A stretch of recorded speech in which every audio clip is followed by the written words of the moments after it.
Assalamualaikum warahmatullahi wabarakatuh. Jumpa lagi dengan saya Roni. Kali ini kita akan memberikan video tutorial untuk praktek pengorganisasian dan manajemen aset tetap dari awal. Langkah-langkah untuk praktek pengorganisasian dan manajemen aset tetap dari awal adalah sebagai berikut. Pertama, inventarisasi, membuat database aset tetap, listnya dengan keterangan yang lengkap. Kedua, pengarsipan dokumen perolehan. Ketiga, membuat peta lokasi aset. Keempat, membuat kode aset. Kelima, membuat kartu aset tetap. Keenam, membuat kebijakan aset tetap. Di sini nanti termasuk dalam kebijakan itu misalnya pengakuan nilai perolehan, penyusutan, penggolongan, dan lain-lain. Yang ketujuh, membuat tabel perhitungan. Dan yang kedelapan, menyiapkan form-form pendukung yang diperlukan. Berikut ini adalah apa yang kita dapatkan jika kita mengikuti video tutorial ini secara keseluruhan. Pertama, inventarisasi aset tetap, meliputi bagaimana cara menginventarisasi, tips yang ada, dan form yang diperlukan untuk melakukan inventarisasi aset tetap. Kemudian pengarsipan dokumen perolehan dari aset tetap, pemetaan lokasi aset tetap, pengkodean aset tetap, serta pengaplikasian kode aset tetap.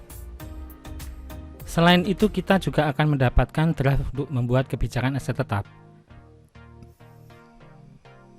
Kebijakan ini bisa diadopsi sesuai dengan kebijakan yang ada di lembaga tempat teman-teman masing-masing bekerja, meliputi struktur kode aset tetap,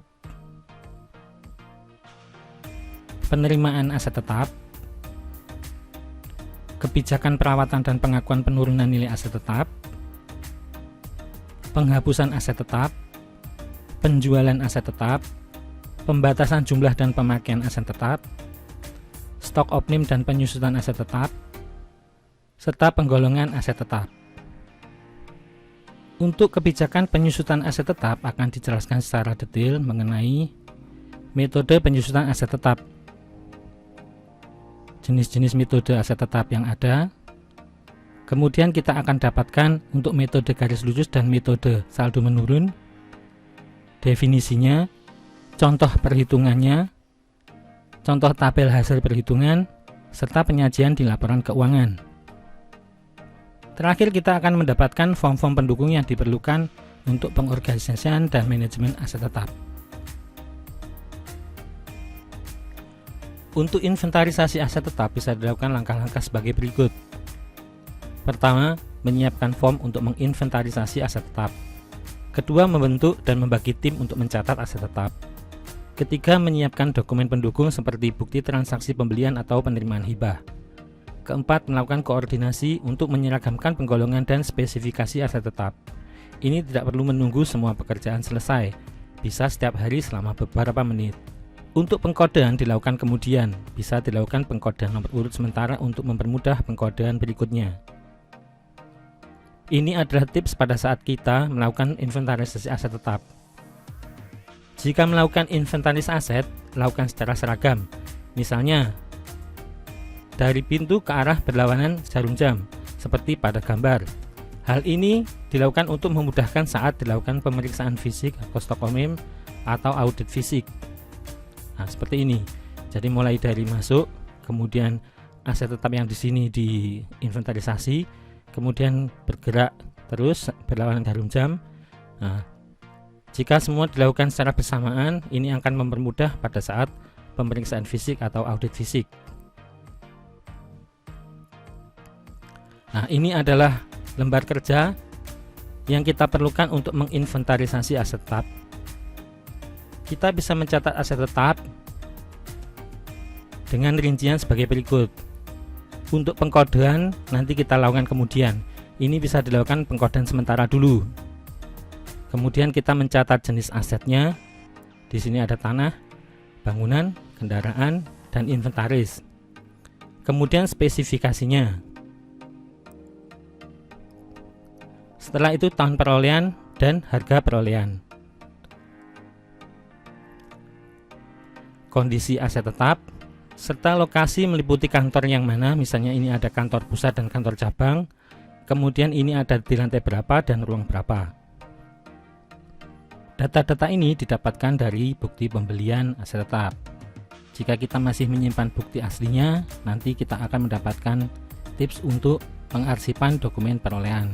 Sedangkan jika kita tidak mempunyai bukti pembelian dari aset tetap, kita bisa mencatatnya melalui catatan dari pembelian yang dilakukan sebelumnya. Misalnya kita sudah membuat buku keluar masuk uang, jadi dari situ bisa didapatkan data seadanya mengenai pembelian aset tetap ini.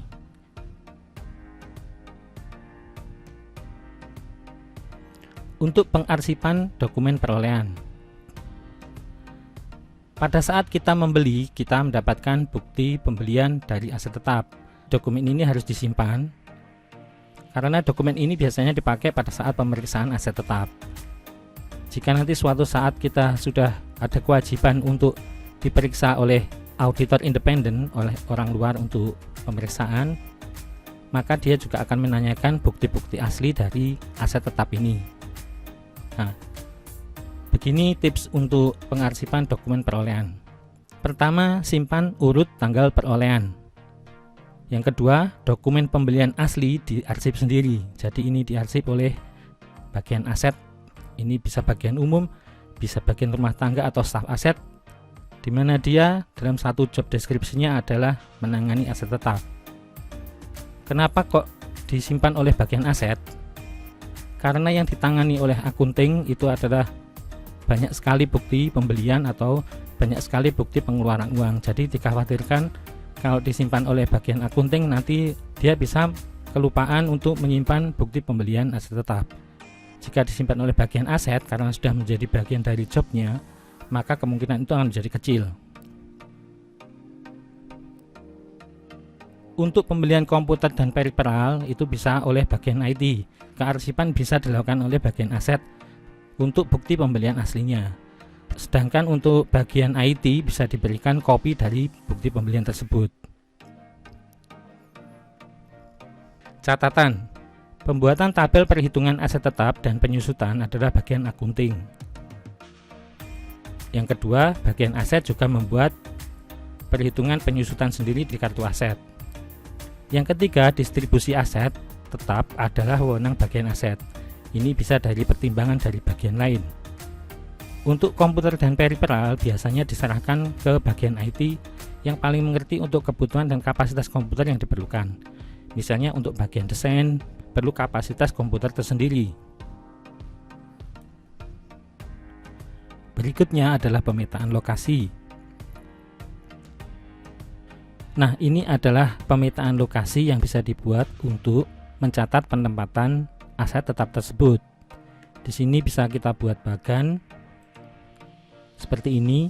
Ini saya buat dengan menggunakan aplikasi Visio. Tetapi misalnya dibuat dengan aplikasi Excel sederhana, misalnya hanya kotak-kotak saja tidak apa-apa. Ini saya buat kelihatan bagus sehingga bisa memotivasi teman-teman pada saat pencatatan bahwa kita melakukan pekerjaan yang serius. Di sini juga disebutkan ruang-ruangnya, ya. Misalnya di sini front office, ruang rapat, gudang arsip, ruang keuangan, ruang direktur, ruang marketing, gudang marketing, admin umum, dan juga ruang housekeeping. Setelah dibuatkan pemetaan lokasi seperti ini, kita buatkan pengkodean lokasi. Nah, di sini misalnya tertulis R1101. Membacanya adalah ruang dari gedung 1, misalnya gedung 1 ini adalah kantor pusat. Jadi nanti misalnya di gedung kedua adalah gedung kantor cabang, kita bisa menuliskan R2 gitu. Nah, 101 ini adalah membacanya lantai 1, kemudian ruangannya diberi nomor 1. Jika penempatan di lantai 2 bisa ditulis 201. Nah, seperti itu. Berikutnya adalah pengkodean aset tetap. Pengkodean yang kita lakukan adalah seperti ini. Saya sudah merumuskan 10 kolom untuk pencatatan aset tetap. Di sini ada tahun, kemudian nomor urut, kemudian jenis, kemudian kantor di mana, lantai berapa, dan ruang apa. Nah, ini adalah detail dari pembacaan pengkodean tadi. Untuk kolom 1 dan 2 di sini adalah menyebutkan tahun pembelian atau tahun perolehan aset tetap. Misalnya 01 tahun 2001, 02 tahun 2002, 03 tahun 2003. Kemudian 3 kolom berikutnya, kolom ketiga, keempat, kelima adalah nomor urut.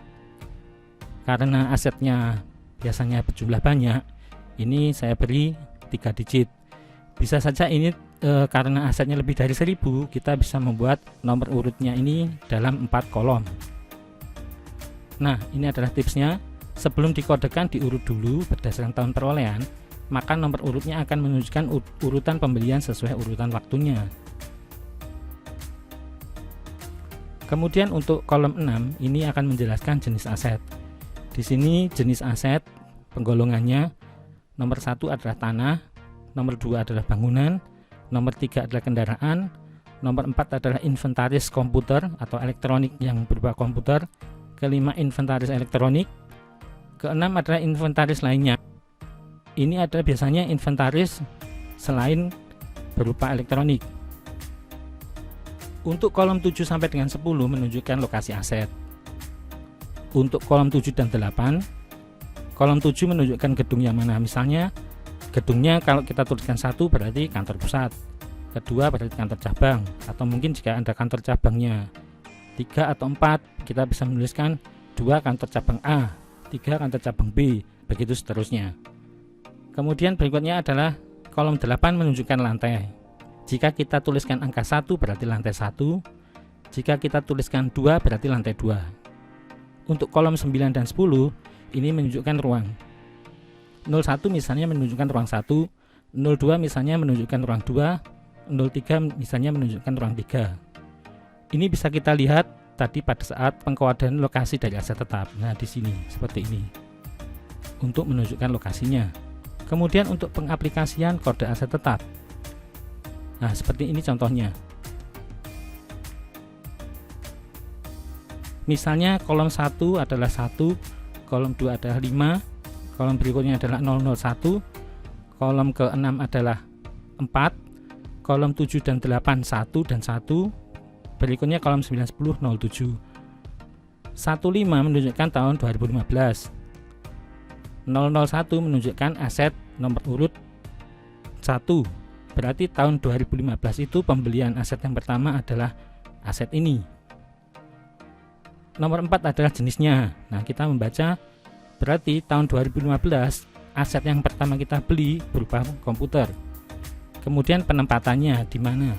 Misalnya di kantor pusat, lantai berapa? Kemudian ini ruangannya, misalnya ini di ruang direktur. Jadi ini adalah inventaris komputer yang ditempatkan di kantor pusat, lantai 1, ruang direktur, dibeli tahun 2015 dengan nomor urut sekian. Nah, seperti ini. Ini adalah pengaplikasian yang kita buat, yang biasanya kita tulis di stiker yang kita tempelkan di aset tetap. Nah, seperti ini. Untuk kartu aset tetap bisa disiapkan sebagai berikut. Ini misalnya contoh dari kartu aset tetap yang disiapkan oleh bagian aset tetap. Nah, ini dibuat untuk setiap asetnya.